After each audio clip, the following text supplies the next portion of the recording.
జై శ్రీరామ్. శ్రీమాత్రే నమః. శ్రీ గురుభ్యో నమః. 2024 జూన్ నెల 2వ తారీఖు నుంచి 2024 జూన్ 8వ తారీఖు వరకు ఈ వారంలో ఉన్న గోచార గ్రహస్థితులు ప్రసాదించే ఫలితాలు తదితర అంశాలన్నీ ఒకసారి మనం చూద్దాం. ముందుగా గోచార గ్రహస్థితులు. ఈ వారం గోచార గ్రహస్థితులు అన్ని రాశుల్లో ప్రథమ రాశి అయిన మేష రాశిలో ఆ రాశ్యాధిపతి అయిన మంగళ సంచారం, కుజ భగవానుడు సంచారము. తదుపరి వృషభ రాశిలో గురు భగవానుడు, రవి, బుధ, గురు, శుక్ర 4 గ్రహ దేవతల సంచారం వృషభ రాశిలో చోటు చేసుకుంటూ ఉంది. కన్యా రాశిలో కేతుగ్రహ సంచారము, కుంభరాశిలో స్వస్థానగతుడైన శనీశ్వరుడు సంచారం, అలాగే మీనరాశిలో రాహుదేవుని సంచారం. అన్ని రాశుల్ని 2 రోజుల్లో చుట్టి వచ్చే చంద్రభగవానుడు ఈ వారము మీనరాశి మొదలుకొని మిథున రాశి వరకు ఆయన సంచారాన్ని సాగిస్తూ ఉన్నారు. అంటే ఈ వారం ప్రారంభంలో మీనరాశిలో ఉన్న ఆయన 8వ తారీఖుకి మిథున రాశిలోకి వచ్చేస్తారు. ఈ వారం ఉన్న ఈ గోచర గ్రహస్థితుల్లో ఒక ప్రత్యేక అంశం ఉంది. ఆ ప్రత్యేక అంశం ఏంటి, ఎలాంటి ఇంపాక్ట్ ఉంటుంది, ఇది చూసి అప్పుడు మనం రాశుల వారీగా ఏ రాశుల వారికి ఎలాంటి ఫలితాలు ఉంటాయి అన్న విషయాన్ని, మరియు దానికి తగ్గ పరిహారాలు ఏం చేసుకోవాలి, ఇవన్నీ మనం ఒకసారి చూద్దాం. వృషభ రాశిలో 4 గ్రహాల సంచారం. వృషభ రాశ్యాధిపతి అయిన శుక్రుడి సంచారము, గురుని సంచారము, బుధుని సంచారము, సూర్యనారాయణమూర్తి సంచారం. ఈ 4 గ్రహాల సంచారము, ఈ 4 గ్రహాలు ఏకకాలంలో కాలపురుషుడు కుండలిలో అష్టమ రాశి అయిన వృశ్చిక రాశి మీద దృష్టి పెట్టాయి. అంటే సప్తమ దృష్టితో వృశ్చిక రాశిని చూస్తుంది.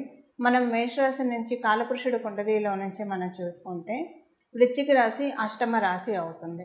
ఈ వారం ఉన్న గోచార గ్రహస్థితులు ఈ చతుర్గ్రహ కూటమి చాలా విశేషమైనది, శుభప్రదమైనది కూడా శుభప్రదమైనదిగా కూడా మనం ఇక్కడ పరిగణించాలి.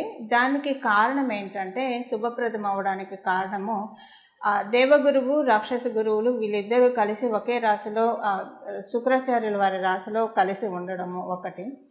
బుధుడు ఎప్పుడైనా శుభులతో కూడితే ఆయన బుధుడు కూడా శుభుడే అవుతాడు. అందువల్ల 3 శుభగ్రహాలు.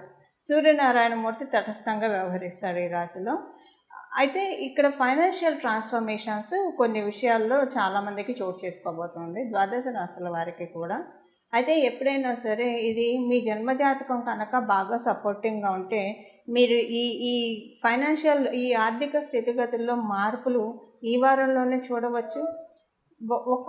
ఒకవేళ మీ జన్మజాతకం కనుక సపోర్టింగ్గా లేకపోయినా సరే గోచారం ఫలాన్ని ప్రసాదిస్తూ ఉంది కాబట్టి కమింగ్ 6 monthsలో ఎనీ టైం మీరు ఫైనాన్షియల్ ట్రాన్స్ఫర్మేషన్, ఆర్థికపరమైన మార్పులు చూస్తారు. ఇక్కడ మనం తెలుసుకోవాల్సిన విషయం ఒకటి, 12 రాశుల వారికి కూడా ఆర్థిక పరంగా ప్లస్సే జరుగుతుంది. ఎందుకంటే కాలపురుషుడు కుండలిలో ద్వితీయ రాశిలో వారి సంచారము వృశ్చిక రాశి మీద దృష్టి పెట్టడం వల్ల ఫైనాన్షియల్ ఆర్థిక స్థితిగతుల్లో మంచి మార్పులు ద్వాదశ రాశుల వారికి చోటు చేసుకుంటాయి. ఇందాక నేను చెప్పినట్టు ఒకవేళ మీ జన్మకుండలి ఇప్పుడే బాగా సపోర్టింగ్గా ఉంటే అది ఈ నెలలో చూడొచ్చు, ఈ వారంలో చూడొచ్చు. సపోర్టింగ్గా లేకపోయినా గోచారం ప్రసాదిస్తుంది కాబట్టి 6 నెలల్లో ఈ ఫలితాలు మీరు అందుకోవడానికి చక్కని అవకాశం ఉంది. అలాగే ఇక్కడ ఇంకొక విషయం ఏంటంటే, సపోజ్ మీ జన్మకుండలి సహకారంగా లేకపోయినా కూడా 30% ఈ రిజల్ట్స్ మీకు అప్లికేబిలిటీ ఉంటుంది. అంటే ఒక 30% మీకు ఫైనాన్షియల్లో ట్రాన్స్ఫర్మేషన్ ఉంటుంది. మీ జన్మకుండలి బాగుంది, ఇప్పుడు గోచారంలో కూడా బాగుందంటే ఇది ఇంకా డబల్ బొనాంజా అవుతుంది. మీ జన్మ స్థితిగతుల్ని, మీ జన్మ జాతకంలో ఉన్న గ్రహాల స్థితిగతులను అనుసరించి ఈ విషయాలు ఆధారపడి ఉంటాయి. అయితే మేజర్ ఇంపాక్ట్ ఏ రాశుల వాళ్ళకి బెనిఫిట్స్ ఉంటాయి అంటే 12 రాశుల వారికి ఇది బెనిఫిట్ అయినా సరే కొంచెం ఒక 10%, 30% బోనస్ బఫర్ కొన్ని రాశుల వాళ్ళకి డెఫినెట్గా ఉంటుంది. కాబట్టి ఆ రాశులు ఏంటో మనం చూద్దాం. మొదటగా ఈ సంచారం చోటు చేసుకోబోతోంది వృషభ రాశిలో కాబట్టి వృషభ రాశి వాళ్ళకి డెఫినెట్గా ఇది ప్లస్ అవుతుంది. తులారాశి వాళ్ళకి ఈ సంచారం ప్లస్ అవుతుంది.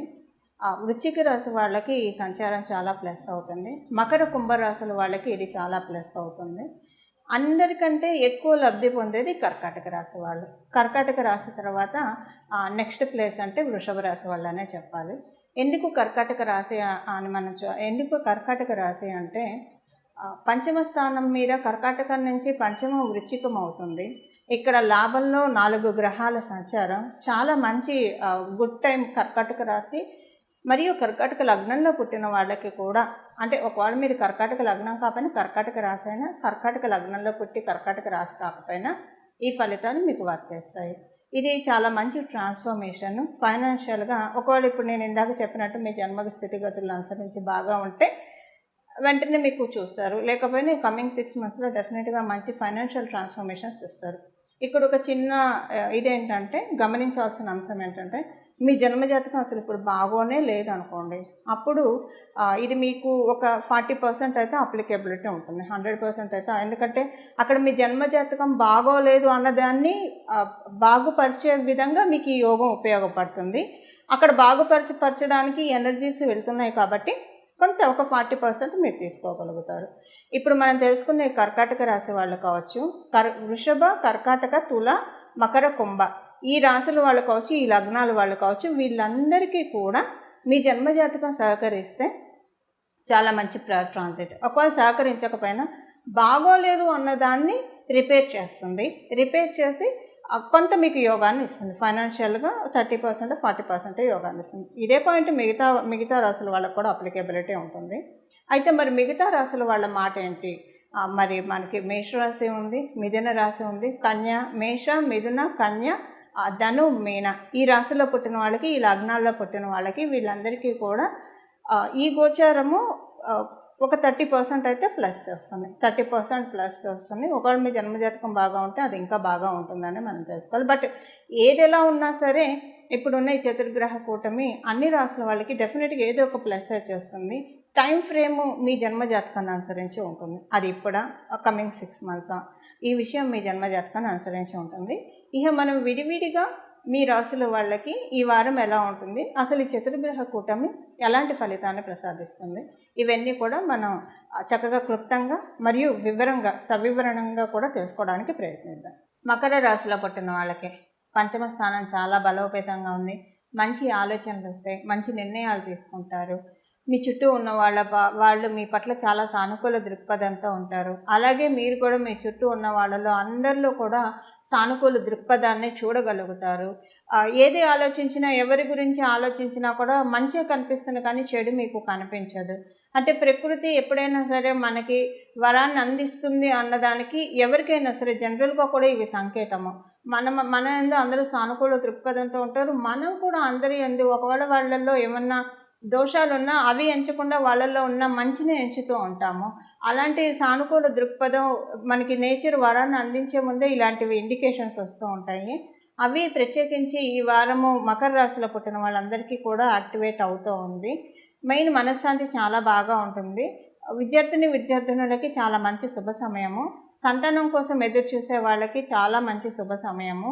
కమ్యూనికేషన్ చాలా బాగా ఉంటుంది. అందరితోటి ఎవరితోటి మీరు మాట్లాడినా లేదా మీతో ఎవరు మాట్లాడినా కూడా చాలా ప్రశాంతంగా ఉంటుంది. మాటల వల్ల కూడా కొన్ని ఎనర్జీస్ వస్తూ ఉంటాయి అంటారు కదా, అది ఈ వారం మీకు తటస్థిస్తూ ఉంటుంది. అలాగే సంతానానికి సంబంధించి ఏమైనా ప్రయత్నాలు చేస్తూ ఉంటే ఆ ప్రయత్నాలన్నీ సక్సెస్ఫుల్గా అవుతాయి. మీ జన్మజాతకం సహకరించకపోతే మేబీ ఇమీడియట్గా కాకపోయినా రానున్న 6 నెలల్లో సక్సెస్ అవుతాయి. అలాగే సంతానానికి మీకు ఆల్రెడీ మీరు సంతానవతులు అయితే కనుక సంతానం సంబంధించి మీకు చాలా ప్రశాంతంగా అనిపిస్తుంది. సంతానం యొక్క సత్ప్రవర్తన, నడవడి ఇవన్నీ కూడా చాలా బాగా ఉంటాయి. ఇలాంటివన్నీ కూడా బాగా మీకు అంటే కొన్ని మంచి మార్పులు మీ చుట్టూ మీరు చూస్తారు. ఇన్నాళ్ళు లేని పాజిటివిటీ అనుకోండి, మంచి మార్పులు మీరు చూడగలుగుతారు ఈ వారం నుంచి. అవన్నీ మీకు చాలా ప్రశాంతతను కూడా ఇస్తాయి. వ్యాపారస్తులకి వ్యాపారం చాలా బాగా సాగుతుంది. కాకపోతే ఈ వారంలో ఒక 2-3 రోజులు మీకు వ్యాపారంలో కొంచెం ఎందుకో స్తబ్దుగా అనిపిస్తుంది.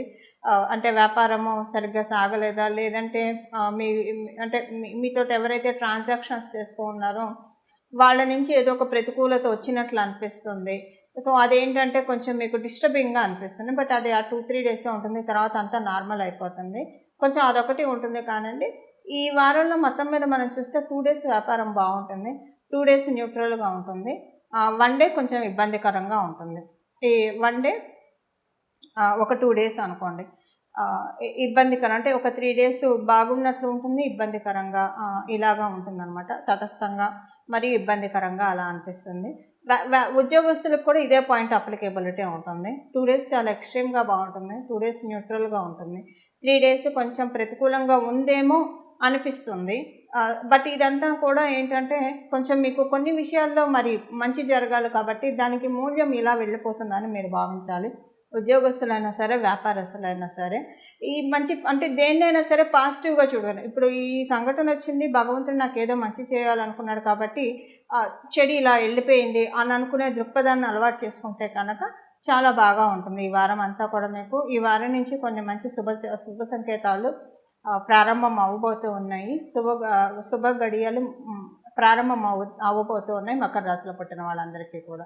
ఇవి ఈ వారం యొక్క ఫలితాలు మకర రాశిలో పుట్టిన వాళ్ళందరికీ. ఈ వారం చేసుకోవాల్సిన పరిహారం, మొదట మనం మాట్లాడుకున్నట్టు 4 గ్రహాలు వృషభ రాశిలో కాలపురుషుడి కుండలిలో ద్వితీయ రాశి అయిన వృషభ రాశిలో సంచారం జరుగుతున్నందున మీ జన్మజాతకం ఒకవేళ సపోర్టింగ్గా లేకపోయినా ఈ రెమెడీ చేసుకుంటే ఇంకా కొంత ప్లస్ అవుతుంది, బాగుంటే ఇంకా ప్లస్ అవుతుంది. అసలు ఏం చేసుకోకపోయినా మీకు వచ్చే ఫలితం అయితే వస్తుంది, రెమెడీ చేసుకోకపోయినా. కాకపోతే ఎందుకు చేసుకోవాలి, మనం ఆరోగ్యంగా ఉన్నా కూడా ఆరోగ్యకరమైన ఆరోగ్యాన్ని ఇచ్చే ఆహారాన్ని తీసుకుంటే మనకున్న ఆరోగ్యం ఇంకా పెరుగుతుంది, నిలబడుతుంది. ఆరోగ్యం బాగుంది కదా అని చెడువు గొడువు తినేస్తే కొన్నాళ్ళకి మన ఆరోగ్యం పాడైపోతుంది. ఇక్కడ కూడా ఇప్పుడు ఈ విషయం ఎందుకు చెప్తున్నానంటే ఇక్కడ కూడా ఇదే అప్లికేబిలిటీ. మీ జన్మజాతకం బాగున్నా లేకపోయినా అసలంటూ ఫలితాలు వస్తాయి. కానీ దీన్ని బలపరుచుకోవాలి కదా, మనం దేన్నైనా యోగాన్నైనా బలపరుచుకోవాలి. మీ జన్మజాతకంలో అసలు మీకు ఏ యోగాలు ఉన్నాయి తెలియని వాళ్ళు కూడా గోచారాన్ని పట్టుకొని గోచారంలో సూచించిన గ్రహస్థితులు సూచించిన పరిహారాలు చేసుకోవడం వల్ల కూడా మీ జన్మజాతకంలో బాగోలేదు అన్న అంశము డెఫినెట్గా కట్ అయిపోతుంది. ఇప్పుడు మనం పరిహారం చూద్దాం. ఈ పరిహారం వచ్చేసేసి 12 రాశుల వాళ్ళకి కూడా ఈ పరిహారం వర్తిస్తుంది. ఈ పరిహారం వచ్చేసేసి శ్రీలక్ష్మి అమ్మవారి ఆరాధన ఈ వారం ఎంత విశేషంగా చేస్తే అంత మంచిది. లక్ష్మీ అమ్మవారికి సంబంధించిన స్తోత్రాలు చదవడం కానివ్వండి, లేదా లక్ష్మీ అమ్మవారికి సంబంధించిన స్తుతులు చేయడము, శ్రీ సూక్తం వినడము, మగవాళ్ళైతే శ్రీ సూక్తం చదవడము, ఆడవాళ్ళైతే శ్రీ సూక్తం వినడము, అలాగే లక్ష్మీ అమ్మవారికి సంబంధించిన గానాన్ని వినడం కానీ లేదా గానాన్ని పాడడం, ఇలాంటివన్నీ కూడా చేస్తే చాలా చక్కటి శుభ ఫలితాలు వస్తాయి. లక్ష్మీ అమ్మవారు ప్రాక్టికల్గా కూడా కొన్ని విషయాలు మనల్ని సూచిస్తాయి. ఇంట్లో ముందు ప్రశాంతమైన వాతావరణం ఉండేట్లు చూసుకోండి. ఎందుకంటే ఇంట్లో మామూలుగా కొంచెం చిన్న డిస్ప్యూట్స్ ఉన్నా, కలహాలున్నా, గొడవలున్నా, కీచులాడుకుంటున్నా అలాంటి ఇంట్లోకి లక్ష్మీ అమ్మవారు వెళ్ళడానికి ఇష్టపడదు. మరియు ప్రత్యేకించి ఇంట్లో ఉన్న ఆడవాళ్ళు విచారంగా ఉండడం, దుఃఖంగా ఉండడం, కన్నీళ్ళు పెట్టుకోవడం, ఇలాంటివి కూడా అమ్మవారికి అప్రియమైన పనులు. అమ్మవారు అలాంటి వాళ్ళ ఇళ్ళకి వెళ్ళడానికి ఇష్టపడదు. మనకుండే కష్టాలు ఎప్పుడూ ఉంటూనే ఉంటాయి, కష్టాలు వస్తూ ఉంటాయి, పోతూ ఉంటాయి. ఇదొక్క విషయాన్ని మనం దృష్టిలో పెట్టుకొని కనీసం ఈ వారం అమ్మవారి పూజ చేస్తూ వీలైనంత వరకు ప్లెజెంట్గా, వీలైనంత వరకు ప్రశాంతంగా, చక్కగా నవ్వుతూ ఉంటే కనుక లక్ష్మీ అమ్మవారి ఆశీస్సులు ఇంకా బాగా వస్తాయి. ఎందుకంటే నేచరు ఇప్పుడు మనకి వృషభ రాశి చాలా స్ట్రాంగ్గా ఉంది. లక్ష్మీ అమ్మవారు ప్రతి ఇంటికి వచ్చి తరచి చూసే సమయం, శుభ సమయం ఇది. అమృతకాలం అని కూడా చెప్పచ్చు మనం. ఈ అమృతకాలాన్ని, అమృతదారిని వడిసి పట్టుకోవడానికి ఖచ్చితంగా 12 రాశుల వాళ్ళు కూడా లక్ష్మీ అమ్మవారిని స్తుతిస్తూ, కీర్తిస్తూ, మరియు ఆచరణలో మనం చేయాల్సినవి, ఆచరణపూర్వకంగా మనం చేయాల్సినవి వీలైనంత వరకు ప్రశాంతంగా ఉండడం, వీలైనంత వరకు ఆనందంగా ఉండడం, స్ట్రెస్, డిప్రెషన్ నుంచి మనమే కమ్ ఓవర్ చేసుకోవడము, వాటిని పక్కన పెట్టేసేయడం, పట్టించుకోకుండా ఉండడము. ఇప్పుడు మనకు ఇష్టం లేని విషయాలు, మనకి ఇష్టం లేని వ్యక్తులు వస్తే ఎలాగైతే మనం పట్టించుకోమో, స్ట్రెస్, డిప్రెషన్ కూడా ఎవరికి ఇష్టం ఉండదు కదా, దాన్ని ఇగ్నోర్ చేస్తూ పట్టించుకోకుండా ఉంటే కనుక డెఫినెట్గా లక్ష్మీ అమ్మవారి ఇచ్చే ఆశీస్సులు అందరం కూడా పరిపూర్తిగా తీసుకోవడానికి అవకాశం ఉంటుంది. మీరందరూ కూడా ఇలా శ్రీ మహాలక్ష్మి అమ్మవారి ఆశీస్సుని పరిపూర్ణంగా తీసుకోవాలని చెప్పి ఆశిస్తూ, నేను కూడా మీ అందరి తరఫున శ్రీ మహాలక్ష్మి అమ్మవారిని ప్రార్థిస్తూ మంగళం. నమో భగవతే వాసుదేవాయ.